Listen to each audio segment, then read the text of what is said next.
30 days, $88,000, or I'm filing a lien and taking your property. That's the threat that landed on my kitchen table on a Tuesday morning. From an HOA I never joined, for a ranch I bought at a county auction demanding money for rules I never agreed to follow. See, I'm Rex Dalton. I've been swinging hammers and fighting bureaucrats for 30 years. When I bought this 40-acre spread 6 months ago, it had been sitting empty for 3 years after the old farmer died. No HOA paperwork in sight, no mention of any association fees. But apparently, while I was fixing fences and clearing brush, some woman named Vivian decided my property belonged to her little kingdom. The smell of her designer perfume still lingered in my truck from when she'd visited to explain my obligations. What would you do if someone tried to steal your land with fake paperwork? Drop a comment and let me know where you're watching from. I bet half of you have your own HOA horror stories. Because what this lady didn't know was that I don't back down from bullies. And I definitely don't pay protection money. Let me back up and tell you how I ended up in this mess. My name's Rex Dalton. I'm 52, and I've spent most of my adult life building things with my hands and fixing problems other people create. After my divorce finalized last year, I decided it was time to invest in something solid, land that nobody could take away from me. Famous last words, right? That's when I found the Mitchell place at a county auction. 40 acres of prime Texas pasture, a 1970s farmhouse that needed some love, and 2 barns that had seen better days but still had good bones. The previous owner, Clarence Mitchell, had been an old-school rancher who'd worked this land for decades before passing away 2 years earlier. The morning I first walked that property, gravel crunched under my boots as I surveyed what would become my retirement project. The diesel smell from Clarence's old tractors still hung in the barn air, and morning mist rolled across the pastures like something out of a postcard. When the prairie wind caught those creaking barn doors, I knew I was home. At $180,000, I got it for about half its market value. Clarence had died intestate, that's lawyer speak for no will, and his distant relatives couldn't afford the property taxes. Their loss was my gain, fair and square. My daughter Sage visits every other weekend, and she fell in love with the place immediately. "Dad, we could have horses," she said, already planning her sweet 16 party in the back pasture. For the first time since the divorce, I felt like I was building something that mattered. That piece lasted exactly 3 days. I was replacing rotted boards on the front porch when a pristine white BMW SUV came crunching up my gravel drive. Out stepped a woman who looked like she'd been assembled in a corporate boardroom. Perfectly coiffed blonde hair, designer clothes that probably cost more than my monthly mortgage, and a clipboard that seemed permanently attached to her manicured hand. "Mr. Dalton, I'm Vivian Harwick, president of the Meadowbrook Estates Homeowners Association." She smiled the kind of smile that sells million-dollar houses and forecloses on dreams. "We need to discuss your responsibilities as our newest member." I set down my hammer and wiped sawdust off my hands. "I'm sorry, what association? There was no mention of any HOA in my purchase documents." Her smile got sharper, and I caught a whiff of her designer perfume, the kind that screams, "I make more in commissions than you make in a year." "Oh, but there was an automatic inclusion when we expanded our boundaries in 2018. Your property falls within our jurisdiction now." She handed me a folder thick enough to choke a horse. "There's a $2,400 initiation fee, plus $380 monthly dues. Retroactive, of course." See, what I didn't know yet was that Meadowbrook Estates was where the McMansion crowd lived. $2 million homes with manicured lawns and 3-car garages. And apparently, they'd decided us working ranch folks were bringing down their property values just by existing. "Ma'am, with respect, Clarence Mitchell never signed any of this." Mr. Mitchell's signature wasn't required. Her voice carried the dismissive tone reserved for people she considered beneath her social class. "Property boundaries speak louder than individual consent." That's when Sage poked her head out the front door. "Dad, who's the lady with the car that costs more than our house?" From the mouths of babes. After Vivian left, I talked to my neighbors, Bobby Chen and Maria Santos, both ranch families facing the same pressure. Turned out this wasn't about community standards. This was about forcing us out so developers could turn our land into more subdivisions. She picked the wrong rancher. 2 weeks later, I got my first taste of what Vivian considered clarification. The certified mail truck came rumbling down my gravel road at 7 in the morning, its engine coughing like an old man with too many cigarettes. The driver handed me an envelope so thick it could have stopped a bullet, and I could already smell trouble brewing stronger than my morning coffee. Inside was a formal lien notice against my property. "Notice of intent to foreclose," the letterhead screamed in bold red letters. Vivian was using Texas Property Code Section 209.006, something called HOA Super Lien Authority, to claim my ranch as collateral for her made-up debt. I had 30 days to pay the full $88,000 or she'd start foreclosure proceedings. Now, I've dealt with my share of bureaucratic nonsense over the years, but this was like watching someone try to steal your truck with a crayon drawing of the title. The audacity was almost impressive. My first stop was the county courthouse, where I spent 3 days buried in records that smelled like old paper and broken dreams. What I found made me madder than a hornet in a honey jar. The original ranch property predated the subdivision by 30 years. Clarence's land had been there since 1987, while Meadowbrook Estates was barely 5 years old. That's when I remembered something from a legal dispute I dealt with years ago on a construction project. The old-timer lawyer had told me about adverse possession. When property has been used continuously for a specific purpose for decades, you can't just retroactively slap new rules on it without proper legal notice. I made a mental note that anyone facing similar situations should research how long their property has been used for its current purpose before letting anyone change the rules. I spent another day photographing every original survey from 1987 and comparing them to the 2018 HOA boundary maps. Armed with this ammunition, I figured Vivian would back down once she realized her legal position was weaker than gas station coffee. I was wrong. Instead of retreating, she went nuclear. Within a week, I started getting phone calls from potential contracting clients asking if it was true that I didn't honor my legal obligations. 2 jobs I'd been counting on suddenly disappeared. But here's where Vivian made her first big mistake. When she started her whisper campaign at my daughter's school, she forgot one crucial detail. Small-town parents talk to each other, and they don't like bullies. My counterpunch was strategic. While she was busy spreading rumors, I was quietly building a legal fortress. I called property attorney Sarah Brennan, $300 an hour that hurt my wallet but opened my eyes. I also started documenting every single interaction with the HOA because I had a feeling I was going to need evidence later.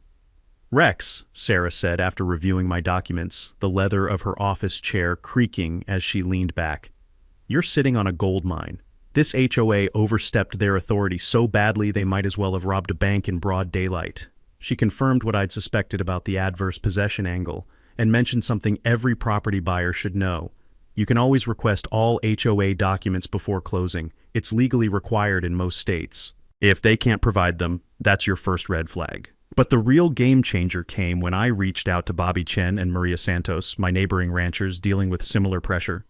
Instead of fighting this battle alone, I was building an army. That's when Bobby dropped the bombshell that shifted the entire battlefield. "Rex," he said over coffee, the steam rising from our mugs like morning fog over his pasture. "This ain't about community standards. They expanded their boundaries specifically to include ranch properties. They need our fees to fund their $2.3 million community center project." He showed me meeting minutes from a public records request. The HOA was broke. Their grandiose plans had exceeded budget by 40%, and they were facing a special assessment that would cost each existing member over $10,000. Unless they could suddenly discover 12 ranch properties owing years of back dues. The math was beautiful in its corruption. 12 ranches times 80,000 equals nearly $1 million. Just enough to save their community center and Vivian's political reputation. And here's the kicker. Vivian's husband sat on the county planning commission that had approved the boundary expansion. I smiled for the first time in weeks, because I'd just figured out how to turn Vivian's greed into her downfall. She thought she was playing chess, but I was about to flip the board. Vivian's next move proved she was either desperate or stupid. Probably both. 3 days after my meeting with Sarah, I got a call from Pinnacle Recovery Services, one of those bottom-feeder collection agencies that make their money terrorizing people who can't fight back. The woman on the phone had a voice like gravel in a blender and about as much charm. "Mr. Dalton, this is regarding your delinquent HOA account. We're prepared to garnish wages and seize assets if this matter isn't resolved within 72 hours. I almost laughed. "Ma'am, you might want to check your legal standing before you threaten someone. This debt is disputed, and your client knows it." The harassment escalated quickly. Daily phone calls during dinner, automated messages about my legal obligations, and they even had the audacity to show up at one of my job sites, embarrassing me in front of a client who could smell the desperation on them like cheap cologne. That's when Vivian made her second big mistake. She decided to take her campaign public. The monthly HOA meeting was held in their fancy community center, the one they apparently needed my money to finish paying for. Vivian called a special session to discuss delinquent accounts, and according to Maria Santos, who attended as a guest, it was quite a performance. She had a whole PowerPoint about you, Maria told me later. Pictures of your property claiming you were running an illegal business, saying you were destroying property values. Then she posted it all on Nextdoor. I pulled up the post on my phone. There was my ranch, photographed from the road, with a caption about deadbeat neighbors who refused to contribute. The comments section had become a digital battlefield. Now, I've learned something over the years about fighting bullies. Sometimes you have to let them think they're winning while you prepare your knockout punch. So instead of getting mad, I got methodical. I remembered something from a city council dispute I'd worked on. These HOAs operate like mini governments, which means they have to follow transparency rules. I filed a formal public records request demanding 3 years of financial documents, because any homeowner has the right to see where their money goes. The smell of fresh ink and photocopier toner filled my kitchen as I spread boxes of documents across my table. What I found was better than Christmas morning for someone who loves catching thieves. $40,000 in consulting fees to Harwick Properties, Vivian's own company. Another $30,000 to Santos Landscaping, which took me 5 minutes on Google to discover was owned by her brother-in-law. The community center had somehow grown from $1.8 million to $2.3 million with zero competitive bidding records. But the real smoking gun was buried in board meeting minutes. 3 months ago, Vivian had proposed a special assessment of $12,000 per household to cover overruns. The motion failed when homeowners threatened to recall the entire board. 2 weeks later, they mysteriously discovered that ranch properties owed back dues. While I was building my financial case, Vivian was busy making hers worse. She started photographing violations throughout the neighborhood, but only targeting people who defended me. A mailbox supposedly the wrong beige, grass allegedly 3/4 inch too tall. The irony was delicious. Her own house had a hot tub violating setback requirements, and her lawn showed signs of commercial irrigation during water restrictions. I started my own documentation project because two could play the rules game. I also filed a complaint with the state attorney general. Since HOA board members have fiduciary duty, they're legally required to act in the community's interest, not line their own pockets. My weekly coffee meetings had grown from 3 ranchers to 12 families, and word was spreading. Parents at Sage's school started asking questions. Local business owners began choosing sides. The community was waking up to what Vivian really was. Her response was predictable. A cease and desist letter demanding I stop harassing board members by asking about their financial decisions. Her attorney, probably costing more per hour than I made in a week, threatened legal action for my campaign of intimidation. I had Sarah draft a response that was basically a legal way of saying bring it on, because by then I'd realized something important. Vivian wasn't just corrupt, she was cornered. And desperate people make the biggest mistakes. I could practically hear the trap snapping shut. She just didn't know it yet. If I thought Vivian was desperate before, I was about to learn what real desperation looked like. It started with boot prints in the frost. I woke up one Wednesday morning to find fresh footprints circling my barn, leading right up to the windows where someone had clearly been peering inside. The grass was still stiff with morning cold, and whoever had been snooping around had left a trail clear as day, including cigarette butts that definitely weren't mine.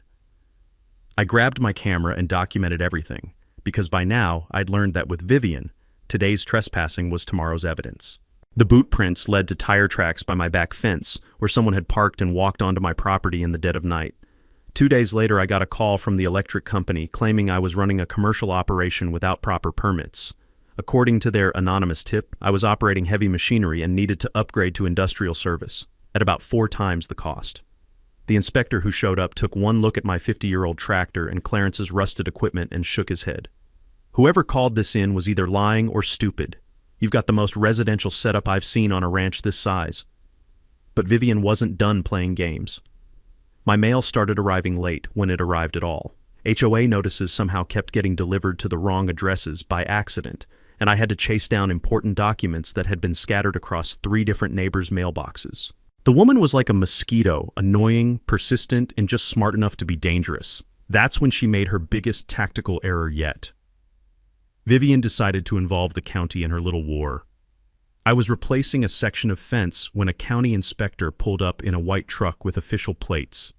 He climbed out with a clipboard and a confused expression, like he wasn't quite sure why he was there. "Mr. Dalton, I'm here about reports of zoning violations. Someone claims you're running unauthorized commercial activities." I wiped the sweat off my forehead and gestured toward my equipment. "You mean fixing my own fence?" "Yeah, I'm guilty of property maintenance." The inspector spent an hour walking my land, checking structures, and taking notes. At the end, he handed me a clean bill of health and a piece of information that made my day. "Just so you know, whoever filed this complaint also reported that the Meadowbrook Community Center is operating as an event venue without proper permits.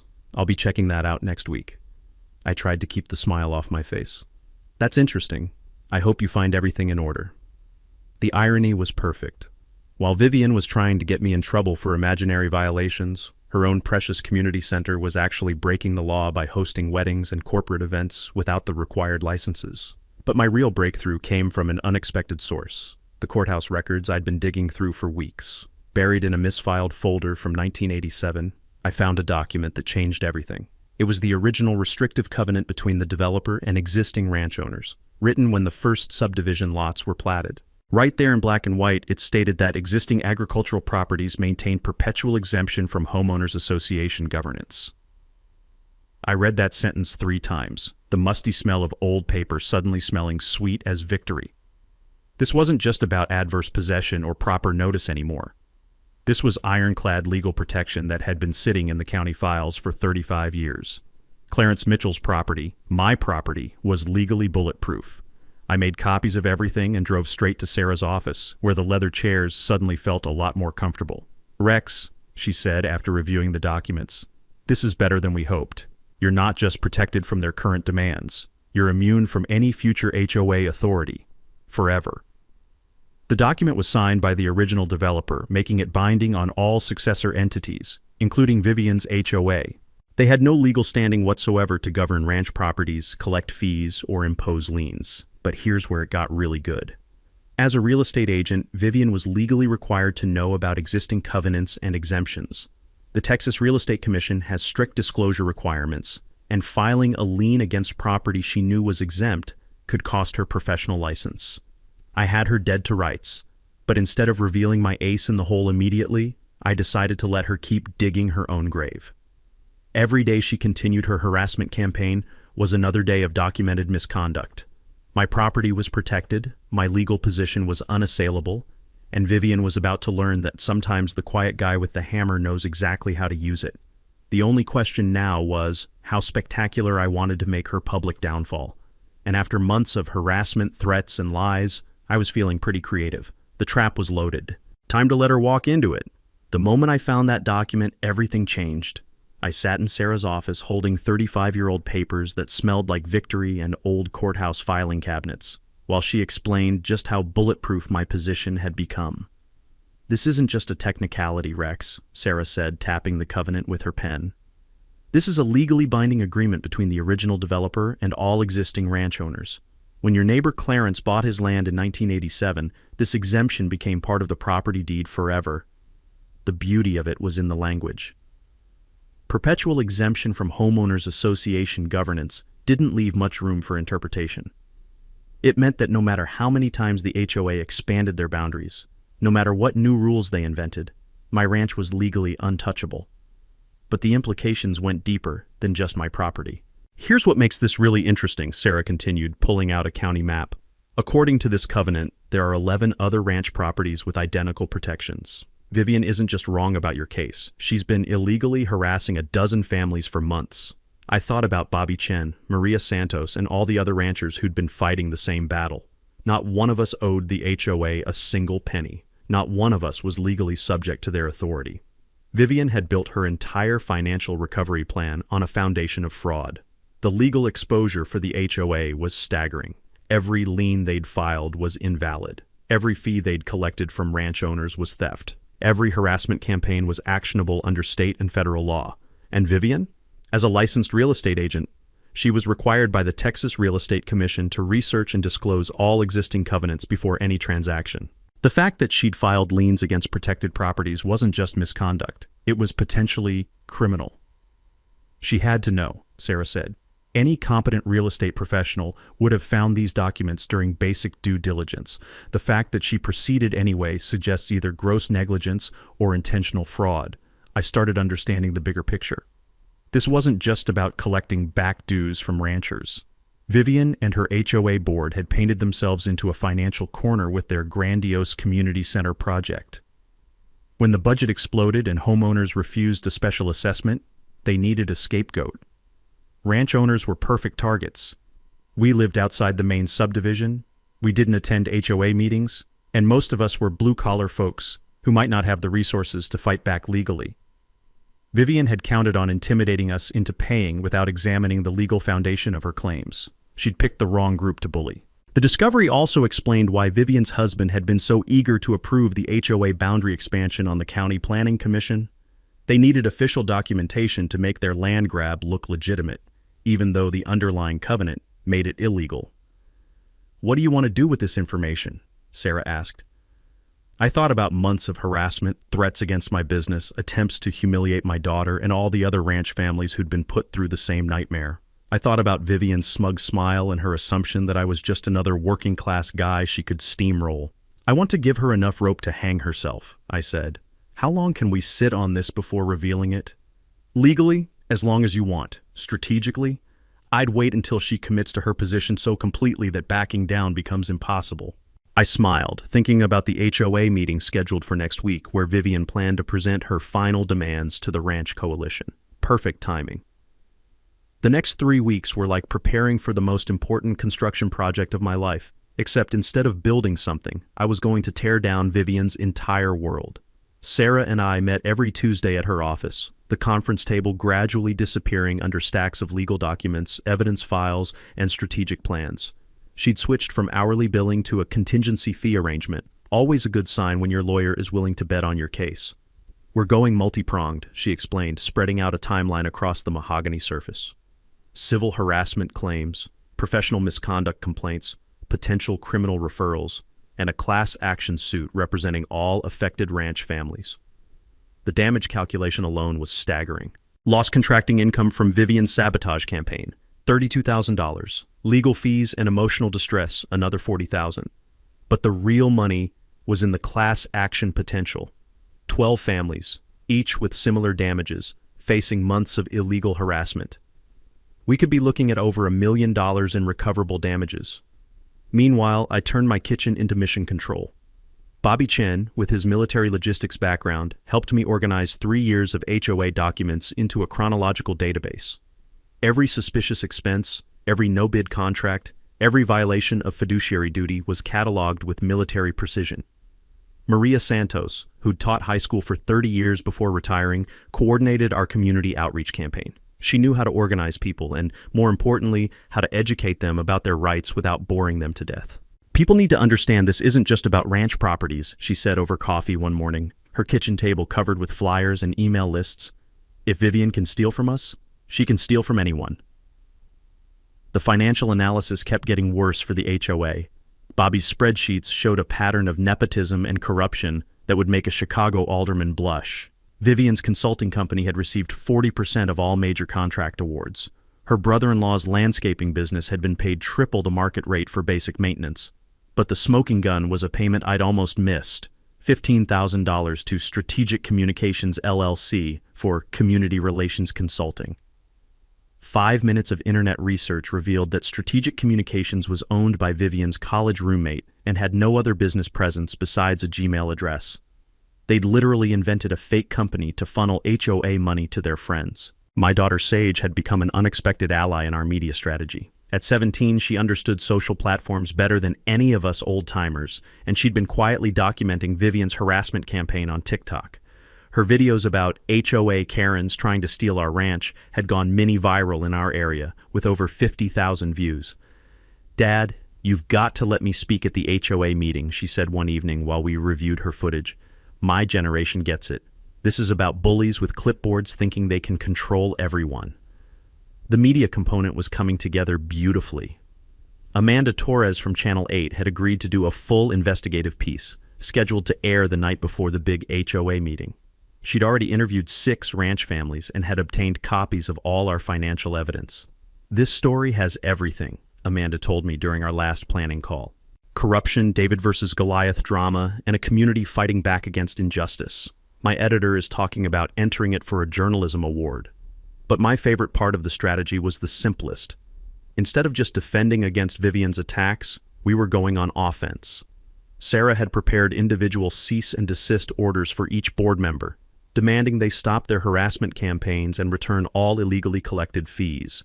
We'd calculated restitution amounts for every affected family, documented every violation of state HOA laws, and prepared a comprehensive complaint for the Attorney General's office that read like a criminal indictment. The beauty was in the timing. The HOA meeting was scheduled for Thursday night. Amanda's news story would air Wednesday evening. Sarah would file our legal papers Thursday morning, and I would walk into that meeting with 12 ranch families, boxes of evidence, and a room full of reporters. During our final strategy session, I asked Sarah the question that had been bothering me for weeks. What if she tries to settle quietly before the meeting?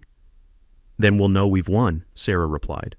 But honestly, Rex, I don't think Vivian's personality allows for quiet surrender. She's going to fight this thing all the way to the bottom. I thought about the woman who'd threatened to steal my property over fake fees, who'd tried to destroy my business with lies, who'd attempted to humiliate my daughter at school. Good, I said, because I want everyone in that room to see exactly who she really is. The trap was set, the evidence was organized, and Vivian was about to walk into the most public humiliation of her life. I couldn't wait.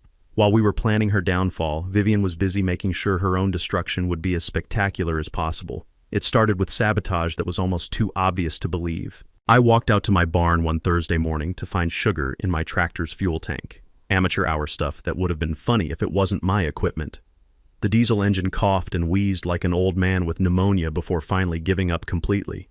But Vivian wasn't content with just property damage. She escalated to utility warfare, calling the water department to claim I was running a commercial operation that required industrial service rates. When that failed, she tried to get my electrical service disconnected, filing reports about unpermitted structures that existed only in her imagination. The county inspector who showed up looked like he'd rather be anywhere else.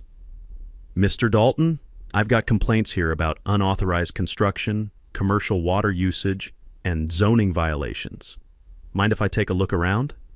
20 minutes later, he was shaking his head and muttering about frivolous complaints. Whoever's filing these reports is wasting everyone's time. Your property is cleaner than most residential lots I inspect. That's when the inspector dropped a bombshell that made my week. Actually, while I'm here, I should mention we found some interesting issues at that community center. Turns out they've been operating an illegal event venue without proper permits. We're looking at some serious violations. I tried to keep the satisfaction off my face while Vivian's own harassment campaign backfired beautifully. But she wasn't done digging her own grave. The next week, she invited me to lunch at the hometown diner. Neutral ground, she said, to discuss a reasonable settlement. I showed up with my phone recording legally, since Texas is a one-party consent state.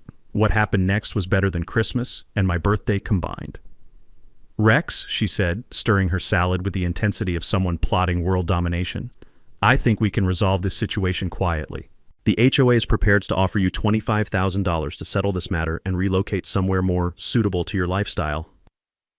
The words hung in the air like the smell of burnt coffee from the kitchen. She was literally trying to bribe me to move away. That's interesting, Vivian.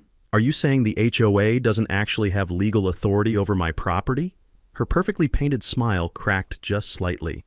I'm saying that sometimes it's easier to avoid expensive legal battles. This could get very messy for everyone involved. I leaned back in the cracked vinyl booth, savoring the moment. So let me understand this.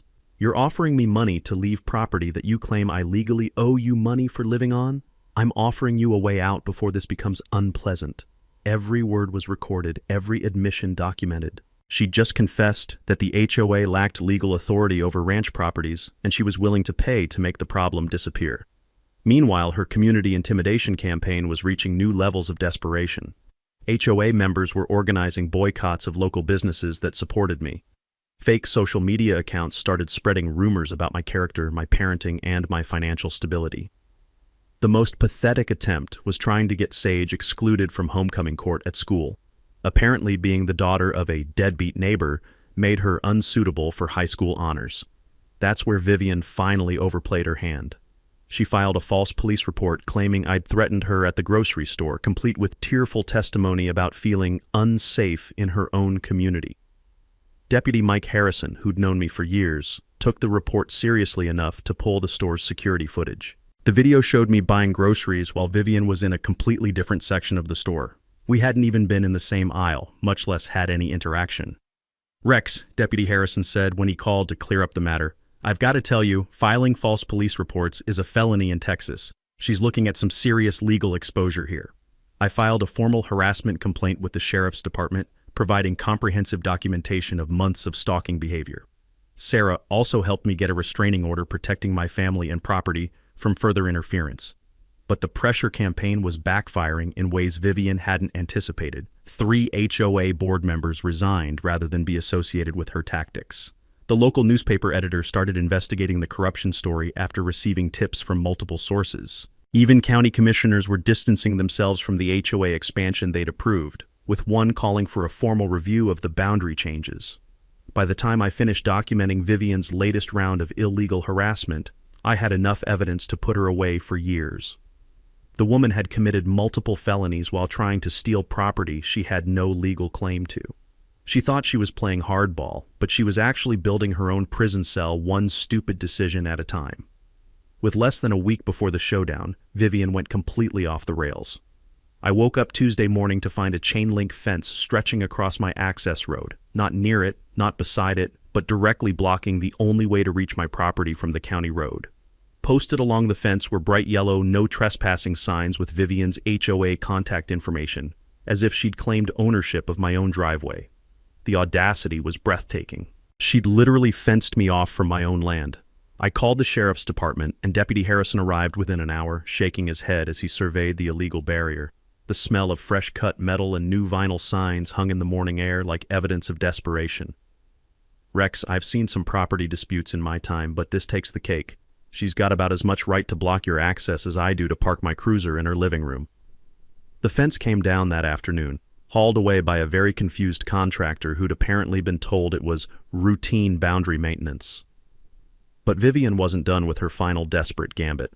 She hired a Dallas law firm, one of those downtown outfits that charge more per hour than most people make in a month, to send me a cease and desist letter that read like a legal threat from another planet.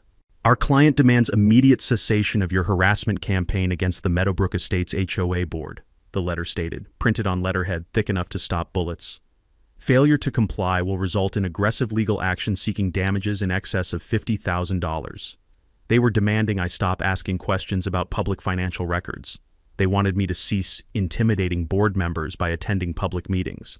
Most hilariously, they threatened to sue me for intentional infliction of emotional distress because I documented their clients' illegal activities."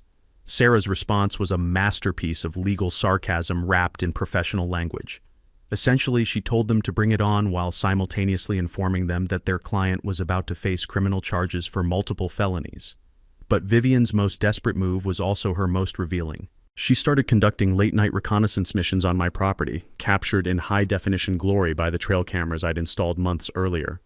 The footage was almost comic, Vivian creeping around my barn at midnight like some suburban ninja, using her phone's flashlight to peer through windows and photograph equipment. She even tried to open my tool shed, apparently looking for evidence of the imaginary commercial operation she'd been claiming I was running. Every trespassing incident was documented with timestamps and GPS coordinates. Every violation was another felony charge waiting to happen. The woman was building her own legal destruction one midnight prowl at a time. Meanwhile, the community mobilization reached its peak. All 12 ranch families had united behind our legal action, pooling resources for attorney fees and coordinating media interviews. Local businesses were openly supporting us with window signs reading, "We support rural rights." The political pressure was becoming impossible to ignore. County commissioners were facing angry calls from constituents who'd learned about the HOA corruption. The Attorney General's office had opened a formal investigation. Even the state legislature was asking questions about HOA oversight and abuse prevention. But my favorite development was watching Vivian's own support network crumble. Her remaining board members were jumping ship faster than rats leaving a sinking vessel. Her brother-in-law's landscaping company suddenly found their HOA contract under review. Even her fancy Dallas lawyers started hedging their language as they realized their client had no defensible legal position. The media attention was reaching regional levels. Amanda Torres's investigation had expanded into a three-part series about HOA corruption across Texas. Other news outlets were picking up the story, framing it as a David and Goliath battle between working families and corrupt suburban power structures. Social media was brutal for Vivian. Sage's TikTok videos had inspired copycat content from other teens dealing with HOA harassment. The hashtag #HOA was trending locally, with hundreds of people sharing their own stories of association, overreach, and abuse. By Wednesday afternoon, I had everything I needed: criminal evidence, civil claims worth over $1 million, professional misconduct documentation, and a community united behind justice. Vivian had committed multiple felonies, violated state and federal laws, and destroyed her own professional reputation through documented illegal activities. The HOA meeting was scheduled for Thursday night at 7 p.m. Amanda's investigative report would air at 6. Sarah would file our legal papers Thursday morning, ensuring maximum media coverage. Vivian thought she was fighting for her community's financial future. What she'd actually done was guarantee her own professional, legal, and social destruction. The trap was closing, and she'd built every piece of it herself. Tomorrow night, everyone would see exactly who Vivian Harwick really was. Thursday, 7 p.m. The Meadowbrook Estates Community Center was packed tighter than a construction site porta-potty, with every seat filled and people standing along the walls. The air hummed with tension and the low murmur of neighbors who'd watched Amanda Torres's devastating investigative report just an hour earlier. I walked through the front doors with Sarah, our surveyor, and all 11 Ranch Coalition families behind me. We carried boxes of evidence, presentation materials, and 35 years of legal documentation that would change everything. The crowd parted like we were pallbearers at a funeral, which, in a way, we were. Vivian sat at the board table looking like she'd aged 5 years in the past week. Her perfect makeup couldn't hide the stress lines, and her designer outfit seemed wrinkled, despite probably costing more than my monthly mortgage. The remaining 2 board members flanked her like uncomfortable bodyguards who'd rather be anywhere else. Deputy Harrison stood near the back wall, official and imposing. Amanda Torres and her camera crew occupied the front row, while other reporters scattered throughout the room with notebooks and recording devices. Sage sat with about 20 of her classmates, all wearing Support Rural Rights t-shirts and ready to document everything for social media. "Ladies and gentlemen," Vivian began, her voice carrying less authority than usual, "tonight we address the delinquent accounts that threaten our community's financial stability." I stood up, and the room went dead silent. "Ma'am, I'd like equal time to respond to these accusations, if you don't mind." Ooh. Vivian's smile looked like it was carved from ice. "Mr. Dalton, this is a private HOA meeting. You have no standing here." "Actually," Sarah said, rising beside me, "my client has every right to address claims made against his property. Texas law is quite clear on this." I walked to the front of the room and connected my laptop to their projection system. The first image that appeared was the 1987 Developer Covenant, blown up large enough for everyone to read. "This document," I said, pointing to the screen, "grants perpetual exemption from homeowners association governance to all existing agricultural properties. That includes my ranch and 11 others that your board has been illegally harassing for months." A gasp rippled through the crowd. Vivian's face went white as fresh paint. "This covenant was signed before most of you moved to this community. It's been sitting in the county files for 35 years, and as a licensed real estate agent, Mrs. Harwick was legally required to know about it." I clicked to the next slide, a breakdown of the HOA's financial irregularities. $40,000 to Vivian's own company, $30,000 to her brother-in-law, $15,000 to a fake consulting firm owned by her college roommate. "Your board president hasn't just been stealing from ranch owners," I continued. "She's been stealing from all of you." The room erupted in angry murmurs. Several homeowners stood up, demanding explanations. Vivian looked like she wanted to crawl under the table. "These are fabricated documents," she shouted, her composure finally cracking. "This man has been harassing our board for months, trespassing on private property, intimidating community members." That's when I played the recording from our restaurant meeting. "Rex, I think we can resolve this situation quietly. The HOA is prepared to offer you $25,000 to settle this matter and relocate somewhere more suitable to your lifestyle." Vivian's own voice filled the room through the community center's sound system, clear as a church bell on Sunday morning. The admission that she'd tried to bribe me to leave property she claimed I legally owed money for was devastating. "Are you saying the HOA doesn't actually have legal authority over my property?" my recorded voice asked. "I'm saying that sometimes it's easier to avoid expensive legal battles." The room fell silent except for the hum of the air conditioning and the soft whir of news cameras capturing every moment. "Ladies and gentlemen," Deputy Harrison announced from the back, "I'm here to inform you that Mrs. Harwick is under active criminal investigation for harassment, filing false police reports, and multiple counts of trespassing." Sarah stepped forward with a folder thick enough to choke a horse. "I'm also serving notice that we're filing a class action lawsuit against the HOA board for harassment, defamation, and intentional infliction of emotional distress. Damages are calculated at over $1 million. The crowd turned on Vivian like sharks smelling blood. Homeowners demanded her immediate resignation. People shouted questions about the missing money. Camera flashes lit up the room like a lightning storm. "This is all lies!" Vivian screamed, standing up so fast her chair fell backward. "You people don't understand what I've sacrificed for this community." But nobody was listening anymore. The remaining board members were already distancing themselves, publicly calling for her resignation.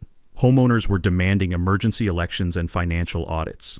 I looked at Vivian across that room, the woman who'd tried to steal my land, destroy my business, and humiliate my family, and felt nothing but pity. "The truth has a way of coming out," I said into the microphone. "Always does." Vivian's resignation letter hit my email at 11:47 p.m. that same night. 3 paragraphs of lawyer-written nonsense that basically said, "I quit," in the most expensive way possible. Within 48 hours, the legal settlement was finalized. $180,000 split between me and the other affected ranch families, plus full restitution of all illegally collected fees. Vivian's real estate license was suspended pending investigation, and the district attorney filed felony harassment charges that would keep her busy with lawyers for the next year. The HOA got a complete board makeover. New elections brought in people who actually understood the word community, including Maria Santos as the new president and Bobby Chen as treasurer. Their first official act was passing bylaws that formally recognized ranch property exemptions and established transparent financial oversight. My contracting business didn't just recover, it exploded. Turns out standing up to bullies makes for great marketing. I had more work than I could handle, with clients specifically requesting the guy who took down the corrupt HOA. Even picked up 3 projects from Meadowbrook residents who wanted to distance themselves from Vivian's legacy. The personal healing took longer than the legal victory. Sage and I spent a lot of evenings on the front porch, watching the sun set over our protected land and talking about what we'd learned. She'd gained confidence from fighting injustice, and I'd discovered that sometimes the quiet guy with the hammer can make the most noise when it matters. 6 months later, the community had transformed completely. The Ranch Coalition had evolved into something bigger, a regional property rights organization helping other families fight HOA overreach across 3 counties. We'd successfully challenged 4 similar cases, armed with legal precedents and hard-won experience. But the best part was what we did with that disputed land. Remember that community center project that started this whole mess? The new HOA board voted to convert the undeveloped portion into something the whole area could enjoy: the Clarence Mitchell Community Garden and Nature Preserve. 40 acres of native plants, walking trails, and garden plots that anyone could use, regardless of where they lived or what HOA they belonged to. We funded it with Vivian's settlement money and turned it into a scholarship program for local kids interested in agriculture or construction trades. Every year, 10 students get help with college or trade school tuition, funded by the woman who tried to steal our land. The irony was perfect. The annual Ranch Heritage Festival became our biggest community success.